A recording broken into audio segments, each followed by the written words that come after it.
conflict turn on each other. And from Ecuador, Isabel Hilton reports on the bio-pirates accused of plundering for profit the secrets of ancient Indian tribes. Correspondent, Saturday at 7:10 on BBC Two. A new series of The Works.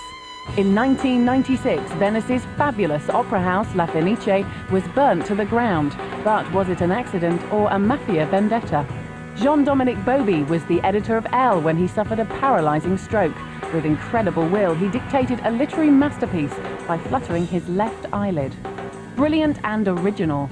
Actually, I'm not annoyed, I'm quite educated. Meet Alexander McQueen, the British Saint Laurent. From the Schindler of the art world... I wouldn't be alive without Ferenc Fry. ...to the wild and the weird. The Works is back Sunday at 8:05 on BBC Two. Newsnight is coming up. First on BBC Two, our diary of personal thoughts on video.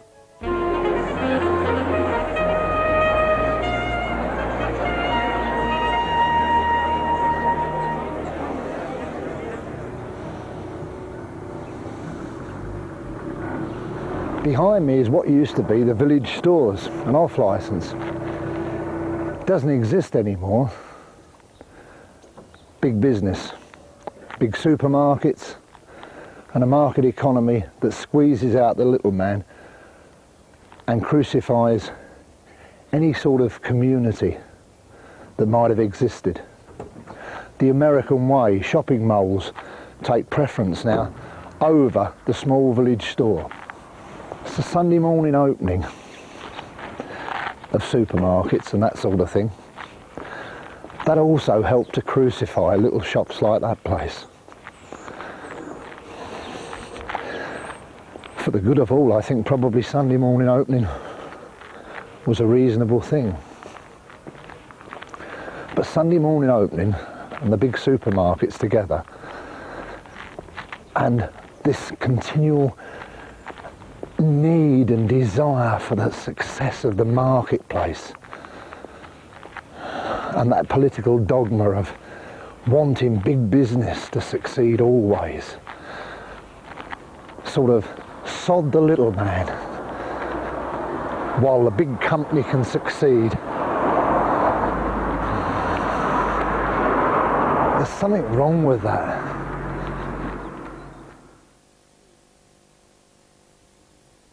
The rise of Eddie Murphy and the fall of Dan Aykroyd. Jamie Lee Curtis is open to offers. Trading Places, the movie comedy, over on BBC One in a moment.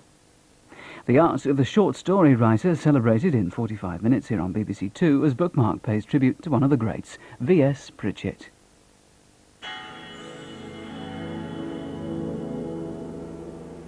Now on BBC Two, Newsnight. There's very great excitement and there's great hope in Britain today, and we celebrate that. Even greater, therefore, is our sense of humility and responsibility in not disappointing those hopes or dashing those expectations. Fair enough. But what do you say about the leaking school roof?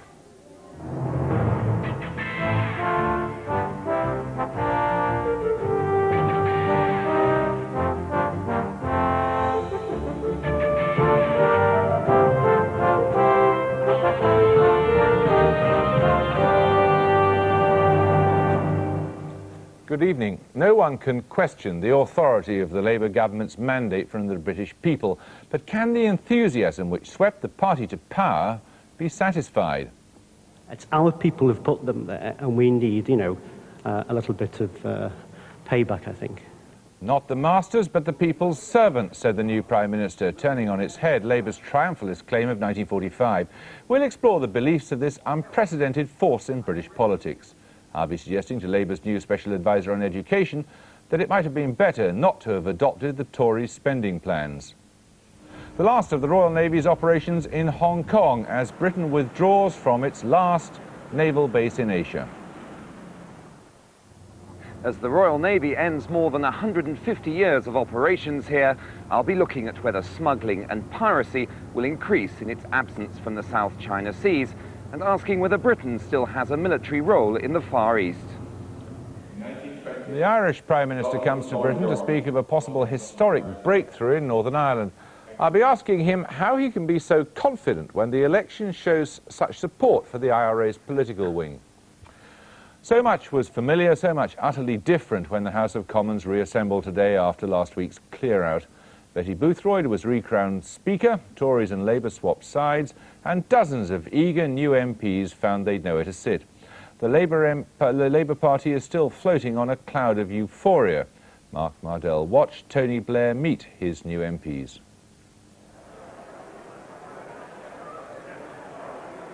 "418 colleagues to congratulate, too many Labour MPs for a room in the Commons, so they trooped on the first day of term to the building where the Church of England holds its synod.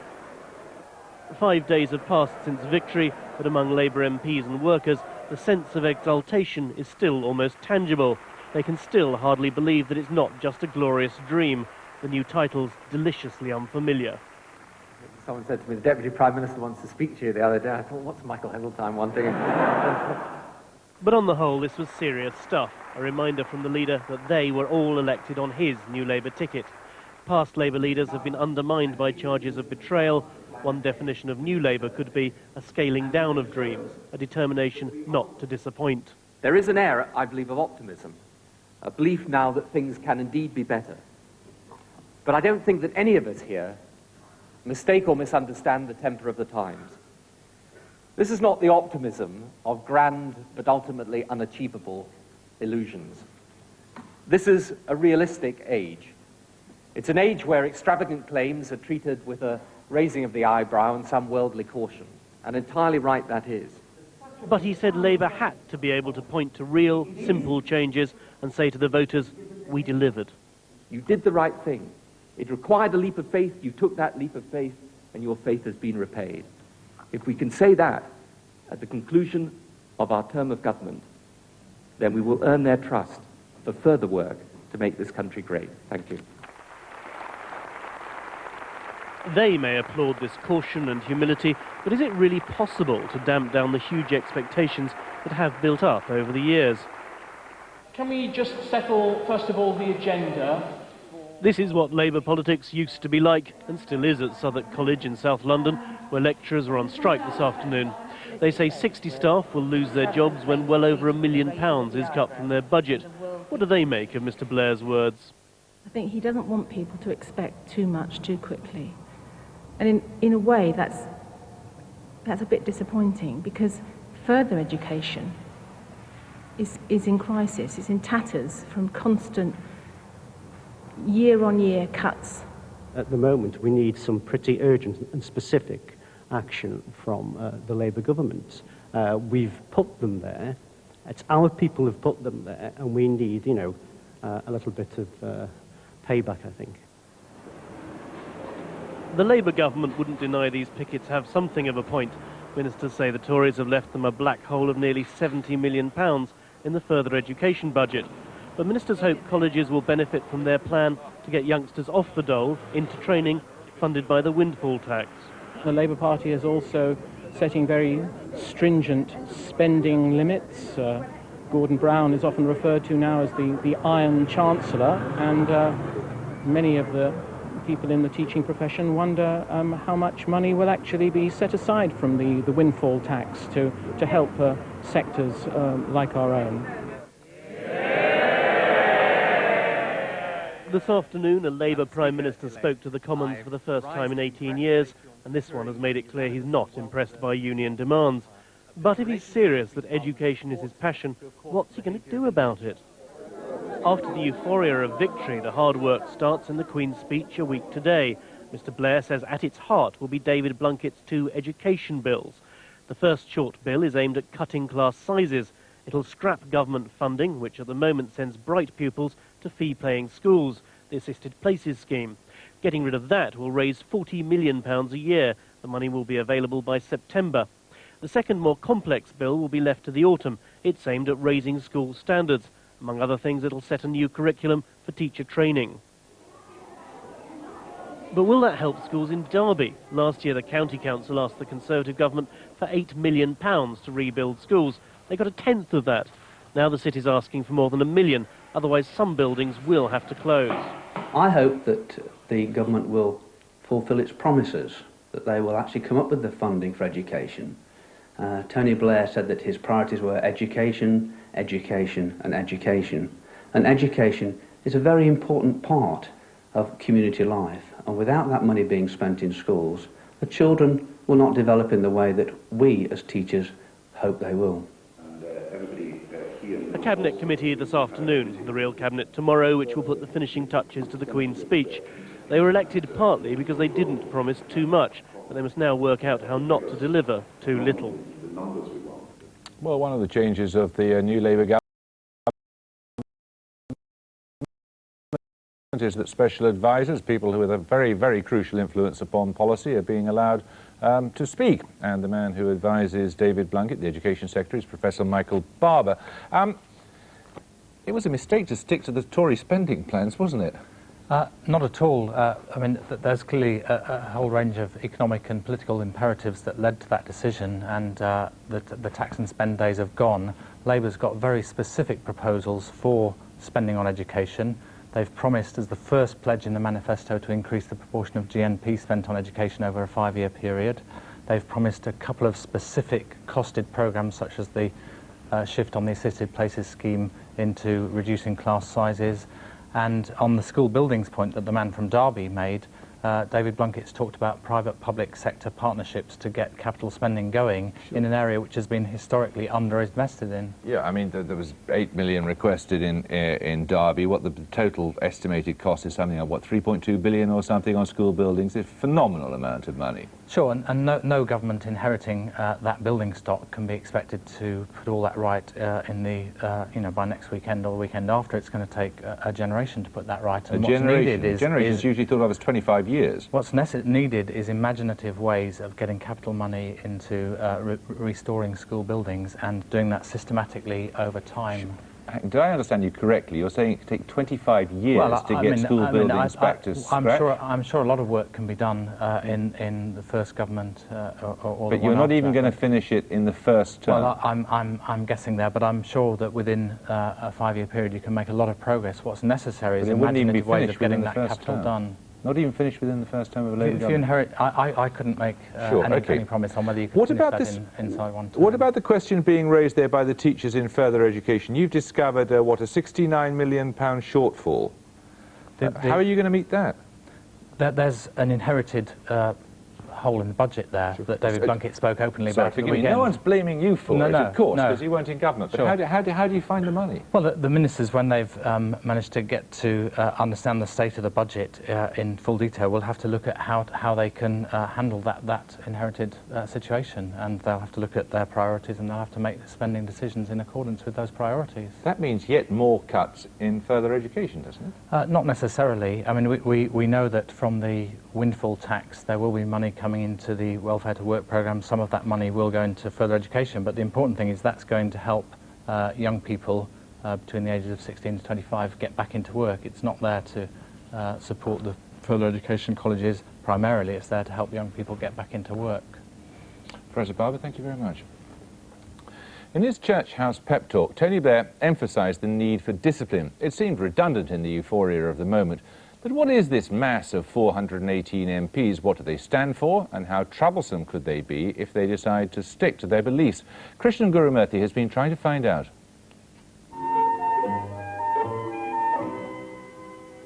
This month, more than 6 million children are going to school after the holidays. Girls like Lynn, whose home is on a new housing estate. Boys like Tony, who lives in an industrial town. For all of them, this is the beginning of a new school year. It is the beginning of a new life. They are the children who are going to school for the first time. The class of '97 is the least known band of parliamentarians since 1945. And on their first day, the headmaster explained that this is a school where you follow the rules. There is also another lesson too, and that is the importance of strength and unity and discipline. Perhaps a bit less confrontational, a bit more working together, a bit more quiet in the House of Commons, which I'm sure will go down well with the public as a whole. I simply say to you, of course, speak your minds, but realise why you are here. You are here because of the Labour Party, and you owe that loyalty to the Labour Party. Now we've got to put trust back into politics, and I'm looking forward to us introducing policies that reflect what we campaigned on. So the speak your mind but shut your mouth message seems like common sense to a lot of the newcomers, but many are also looking forward to pursuing their particular interests and potential allies. Stephen Twigg was warmly met by Chris Smith, the first openly gay Labour MP. With Mr Twigg and Ben Bradshaw, there are now 3 on the Labour benches, and it could accelerate changes in the law. I hope that's a responsibility that will be taken seriously by all of my colleagues, and not only the 3 of us who are openly gay, but I recognise that you have to be something of a role model. That's a responsibility, but it's one that I'm prepared to take on. And will you be working together on that? We will, yeah. On age of consent and things like that? Yes, let's see where the opportunities arise, but certainly Ben Bradshaw and I will be. Chris Smith's obviously in the Cabinet, so he won't have the same sort of time to do that sort of work, but we will be, yes. At the left-wing magazine Tribune, they've been frantically working out who the new intake are and what they stand for. The perhaps 180 new intake of Labour MPs, we estimate that around 50 of that number are what you might term generally left-leaning. Perhaps well over half of that new intake you would describe as Blairites or loyalists, but then there's a big question mark over perhaps another 50. They aren't declaring themselves at the moment and won't do for some time, so we can't really indicate which way they'll jump. So are we going to hear people say, I don't agree with that? Everybody is euphoric about the Labour victory. Everybody pulled together to win Labour that victory. There are going to be difficulties ahead in the coming months, but I think at this stage most people want to see how government policy develops before they declare themselves as necessarily left. The reluctance on the part of the new intake to say anything remotely controversial can partly be explained by confusion over the new rules on bringing the Labour Party into disrepute. The perception of many is that Tony Blair will be extremely tough, even consider removing the whip from any potential troublemakers. But there's also the factor that this is a very different kind of intake from traditional Labour. The biggest impact is, of course, the number of women in the Parliamentary Labour Party. The last time Labour won with a new leader after prolonged Tory rule, there were just 5 women MPs. In this new intake, there are 60 more. But the most striking change in all the MPs has been in their professions. When Tony Blair said education, education, education, he was clearly referring to his new intake. Fewer than 1 in 5 of MPs in 1964, teachers now make up 1/3 of the new class. And they're only exceeded by the number of former councillors.